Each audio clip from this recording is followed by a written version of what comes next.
Soyez les bienvenus dans le nom de Dieu notre Père, de Jésus-Christ qui nous a sauvés et du Saint-Esprit qui rend Jésus vivant en chacun d'entre nous. Quelle joie quand on me dit « Allons à la maison du Seigneur ».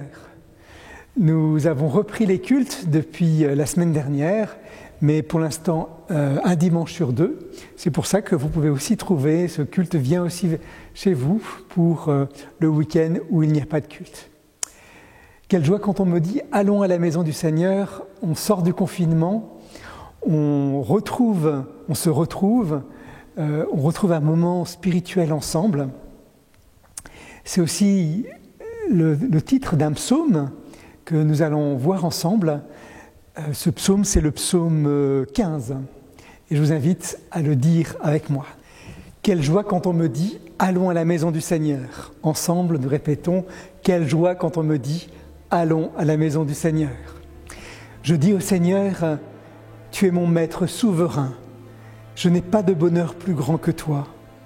Ce sont les personnes qui te sont fidèles, celles qui vivent dans le pays qui ont la vraie grandeur, celles que j'apprécie tant.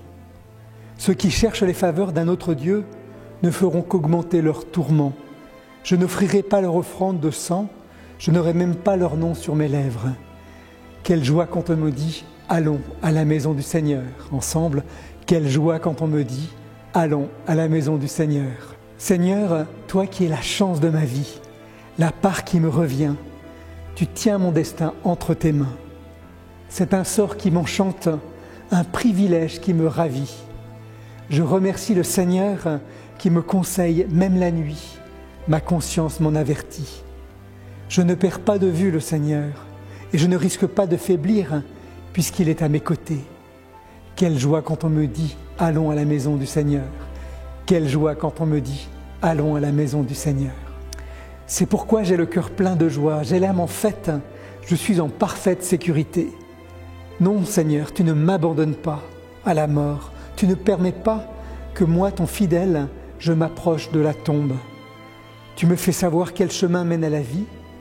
On trouve une joie pleine en ta présence, un plaisir éternel près de toi. Je demande pour toi le bonheur, me dis-tu. Tu me fais savoir quel chemin mène à la vie. On trouve une joie pleine en ta présence, un plaisir éternel près de toi. Quelle joie quand on me dit « Nous allons à la maison du Seigneur ». Quelle joie quand on me dit « Nous allons à la maison du Seigneur ». C'est un culte un peu paradoxal. Nous avons lu ce psaume qui est un psaume de joie parce que voilà, on est ensemble. Et puis vous allez voir que la lecture d'aujourd'hui, le thème, c'est l'épreuve. C'est l'épreuve. Alors, avant de lire la parole de Dieu, avant de lire les Écritures, nous prions.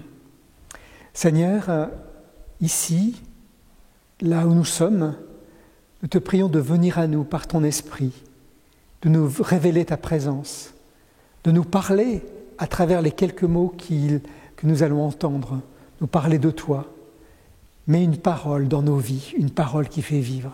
Amen. La lecture d'aujourd'hui se trouve dans le livre du Deutéronome au chapitre 8. Souviens-toi de la longue marche que le Seigneur ton Dieu t'a imposée à travers le désert pendant 40 ans. Il t'a ainsi fait rencontrer des difficultés pour te mettre à l'épreuve, afin de découvrir ce que tu avais au fond du cœur et de savoir si oui ou non tu voulais observer ses commandements. Après ces difficultés, après t'avoir fait souffrir de la faim, il t'a donné la manne, une nourriture inconnue de toi et de tes pères. De cette manière, il t'a montré que l'être humain ne vivra pas de pain seulement, mais de toute parole qui sort de la bouche de Dieu. Le Seigneur ton Dieu t'a fait sortir de l'esclavage d'Égypte. Il t'a conduit à travers l'immense et redoutable désert, peuplé de serpents venimeux et de scorpions. Dans cette terre complètement aride, il a fait jaillir pour toi de l'eau du rocher le plus dur. Il t'a fait rencontrer des difficultés pour te mettre à l'épreuve, tout en te préparant un avenir heureux. Nous sortons du confinement et le texte de Moïse s'adresse au peuple qui sort du désert. Comment avons-nous vécu ce confinement? Nous le vivons encore d'une certaine manière puisque toutes les mesures de distanciation ne sont pas levées. Pour beaucoup, ça a été des moments relativement difficiles. Pour d'autres, ça a été plus facile. Mais quand même, le manque de relations, ne pas pouvoir aller voir ses proches, tout cela a été comme une souffrance pour beaucoup. Et où justement ce texte nous parle de cette souffrance au désert du peuple de Dieu. Cette souffrance qui est vue, qui est décrite comme une épreuve. Et une des premières questions de Moïse à son peuple, ou une affirmation de Moïse à son peuple, c'est que cette épreuve avait une cause. Et cette cause, cette raison qu'il voyait au-delà de l'épreuve, était notamment de savoir ce qu'il y avait au fond de notre cœur. Et c'est vrai que quand nous sommes dans l'épreuve, quand nous sommes dans des difficultés, et peut-être que nous l'avons vécu particulièrement avec ce confinement, c'est que nous pouvons nous retourner sur nous-mêmes. Nous voyons ce qui est essentiel en nous. Qu'est-ce qu'il y a au fond de notre cœur? Qu'est-ce qu'il y a au fond de notre cœur? Tout d'un coup, on n'a plus les loisirs, on n'a plus toutes les activités qu'on avait à faire. Pour certains, on ne pouvait pas même plus travailler. On n'avait plus non plus tellement de choses à acheter. Seuls les magasins alimentaires étaient ouverts. Et ça nous rappelle que nous ne sommes pas la somme de nos achats, nous ne sommes pas la somme des choses que nous avons, nous ne sommes pas la somme de nos loisirs. Il y a quelque chose de plus profond qui nous identifie. Et quand Dieu s'adresse à nous, il s'adresse à nous au plus profond de nous-mêmes, à ce que nous sommes dans l'essentiel. Et souvent, c'est ces choses un peu superflues qui nous empêchent d'être véritablement en relation à Dieu. Et c'est vrai que, à travers l'épreuve, à travers les moments plus difficiles, cet essentiel ressurgit. Ce qu'il y a au fond de nos cœurs nous parle aussi de notre rapport à Dieu. Comment nous imaginons Dieu? Quel rapport nous avons avec lui? Souvent, on a quelque chose un peu instinctif en nous, où on voit Dieu comme une garantie, comme un peu une assurance vie. Oui, parce que si on est bon, si Dieu est avec nous, alors il ne va pas nous arriver de malheur. Mais justement, l'épreuve, c'est le malheur qui est là. Et dans la vision de l'Ancien Testament, c'est même Dieu qui en est l'auteur. Alors Dieu n'est plus une garantie. Dieu n'est plus la garantie qu'il ne va pas m'arriver une catastrophe.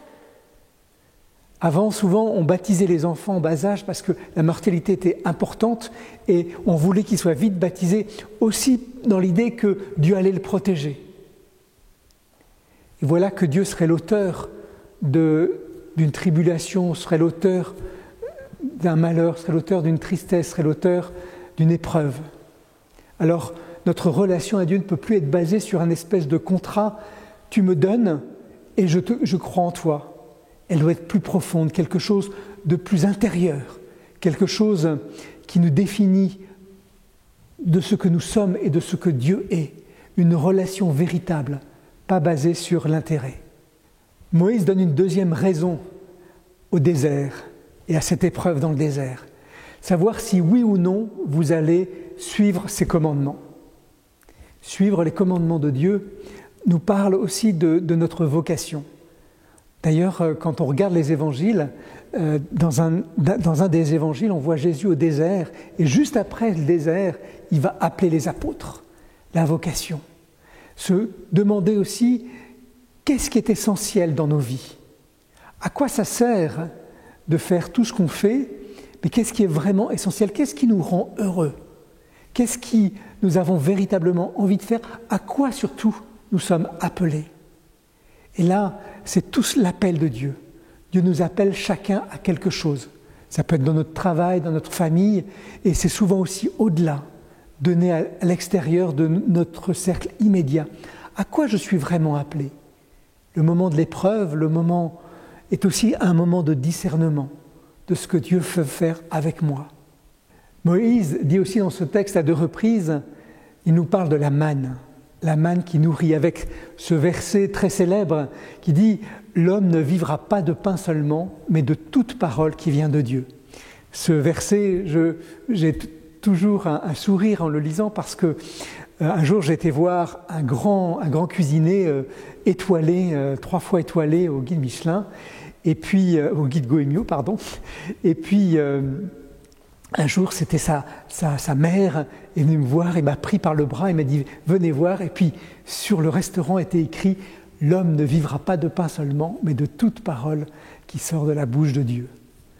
Oui, la manne, le manque nous fait aussi expérimenter notre besoin essentiel, notre besoin de spiritualité. La manne, pour nous chrétiens, ça nous fait penser au pain et au vin, à la présence du Christ dans nos vies. Et c'est vrai que quand nous sommes privés de ces activités, j'allais dire secondaires, mais toutes nos activités, eh bien, nous revenons à cet essentiel de la spiritualité. Nous avons besoin, nous sommes des êtres profondément spirituels et nous avons besoin de nourrir cette spiritualité. Et ce que nous propose le Seigneur, c'est de nous envoyer cette manne, de nourrir notre spiritualité, afin que nous puissions croître en spiritualité. Et puis dans ce texte, Moïse avance une 3e raison à l'épreuve. Il nous dit « Cette épreuve était là pour te rendre heureux, pour te préparer un avenir heureux. » Et là, ça pose toute la question de la bonté de Dieu. D'abord, l'épreuve. Pour les anciens, et notamment dans l'Ancien Testament, à chaque fois qu'il se passe quelque chose, c'est vraiment la volonté de Dieu. Dieu est dans toute chose, dans toute action, qu'elle soit bonne ou mauvaise. Et on trouve dans l'Ancien Testament des explications à quelque chose qui arrive, quelque chose de mal qui arrive. Il faut trouver la faute, il faut trouver à quoi c'est dû. Dieu étant juste, Dieu étant bon, il doit y avoir une explication.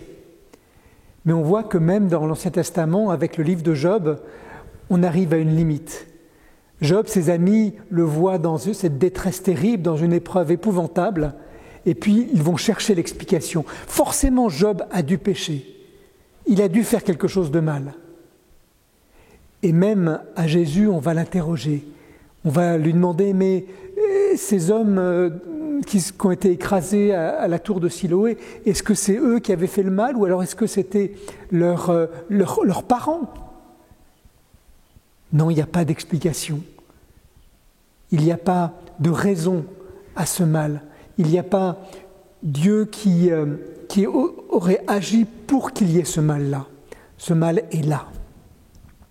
Et puis on s'est aussi posé la question avec les grandes guerres en disant mais l'homme n'est-il pas responsable de tout le mal qu'il fait, de tout le mal qu'il y a sur terre ? Et on peut en revenir au péché originel. S'il y a des maladies, c'est peut-être parce qu'il y a eu ce péché originel et que l'homme étant coupable, eh bien il arrive toutes sortes de malheurs. On a même dit à une époque que le sida était une maladie envoyée par Dieu pour punir les hommes. Et le coronavirus, est-ce que c'est Dieu qui a envoyé cette maladie pour nous faire tel ou tel mal, pour nous mettre à l'épreuve ? Là aussi, les choses ne tiennent pas. Mais ce que Dieu nous invite à faire, c'est, dans nos épreuves, à voir les choses autrement. On l'a vu avant, c'est que l'épreuve produit quelque chose. Et parfois, quand nous sommes dans le malheur, je pense aussi au deuil, je pense à des choses, à la maladie, eh bien, il se passe quelque chose d'intérieur dans notre relation à Dieu. Ce que je sais aussi, c'est que Dieu nous aime. Il le dit encore dans ce texte, en vue de notre bonheur. Tout ce qui arrive, Dieu est capable de le transformer en quelque chose qui va vers notre bonheur. À voir les choses autrement, notamment par rapport à la mort. La mort, on le voit comme le chaos absolu, comme la séparation, comme la fin de tout. Et puis c'est vrai qu'on est dans une société aussi qui a tendance à toujours cacher la mort. Quand elle arrive, surtout quand c'est des personnes plus jeunes, touchées par la maladie ou autre chose, ou un accident, on a l'impression que tout s'écroule, tout défaillit, comme si le système était complètement cassé. mais la mort fait partie de nos vies. Et Dieu nous donne une vision de la mort différente. Avec la mort, avec la vision de Dieu sur la mort, Dieu nous donne une espérance. Il nous dit que la mort n'est pas la fin de tout, que la vie continue, que lui-même est la vie, qu'il est le Dieu des vivants, qu'il soit ici parmi nous ou qu'il se soit endormi. Il nous donne cette espérance par la résurrection de Jésus-Christ que la vie continue. Et ça peut changer complètement notre regard sur les choses, sur la séparation, sur les deuils qui interviennent malheureusement dans chacune de nos vies. Et puis Dieu aussi est celui qui est là, qui est présent, qui est toujours là au sein de nos épreuves, au sein de nos difficultés. Il est là présent, il est celui qui nous accompagne. Il y a cette très belle histoire que vous connaissez peut-être d'un homme qui était à la fin de sa vie et qui fait un rêve et il voit le Seigneur lui apparaître. Et il voit sa vie défiler un peu comme des pas sur le sable. Et le voit là qui voit défiler sa vie et puis parfois il y a des passages sur des rochers avec des cailloux pointus. Et toute sa vie il y avait 2 pas, lui et le Seigneur. Et dans les moments caillouteux, il n'y avait plus qu'une trace de pas. Alors peiné, il s'adresse à Jésus et lui dit « Mais comment se fait-il que à chaque fois que ça allait bien, tu étais avec moi et quand les choses n'allaient pas, eh bien j'étais tout seul ?» Et Jésus lui répond « Mais non, quand les moments n'allaient pas, tu n'étais pas tout seul. C'est les moments où il n'y a qu'une seule trace de pas parce que je te portais. » Oui, Dieu est avec nous dans toutes nos épreuves, dans les moments les plus difficiles de nos vies. C'est peut-être là justement que nous sommes le plus appelés à le chercher et le plus appelés à le trouver pour qu'il puisse nous bénir. Alors oui, que Dieu vous bénisse, qu'il vous remplisse de sa présence. Amen. Nous prions les uns pour les autres. Nous pensons particulièrement à celles et ceux qui ont connu un deuil récemment, à celles et ceux qui sont dans l'épreuve, à cause de la maladie, à cause de la solitude, à cause de la perte d'un être cher. Je vous invite, dans votre prière quotidienne, de penser à tous ces gens-là que vous côtoyez, qui sont proches de vous. Et nous recevons la bénédiction de Dieu.